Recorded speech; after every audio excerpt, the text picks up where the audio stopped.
কি ভেবেছিলি হারামি? ঠান্ডা লেগেছে বলে আমি দয়া করব। আজ তোকে ভেঙে না ফেললে শান্তি পাবো না।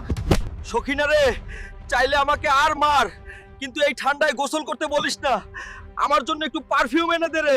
শুনে রাখ হারামি, আজ যদি তুই গোসল না করিস তাহলে আমি এখনই বাবার বাড়ি চলে যাব রে। সখিনা, তুই চলে যা রে। তবুও আমি গোসল করব না রে। বাবা যে আমাকে কি লোকের সাথে বিয়ে দিল রে, গোসলের নাম শুনলেই কাঁপে, আর সহ্য হচ্ছে না। এবার দেওয়ানির কাছে গিয়ে কিছু একটা করতেই হবে। দেওয়ানি বাবু, আমাকে একটু সাহায্য করুন। আপনার লোক দুজন আমার সাথে পাঠান। আমার হালকে জোর করে গোসল করাতে হবে, ওর গা থেকে খুব দুর্গন্ধ বের হচ্ছে। গোসল করাতে লোক লাগবে না রে, আমার কাছে একটা বুদ্ধি আছে, মন দিয়ে শোন। দেওয়ানি বাবু, আপনাকে লাখ লাখ ধন্যবাদ রে। হাল্ক ভাই, তাড়াতাড়ি চল, তোর সখিনা গ্রামের পুকুরে পড়ে গেছে রে। তুই এসব কি বলছিস রে? সখিনা রে, আমি আসছি, আমি তোকে বাঁচাবো রে।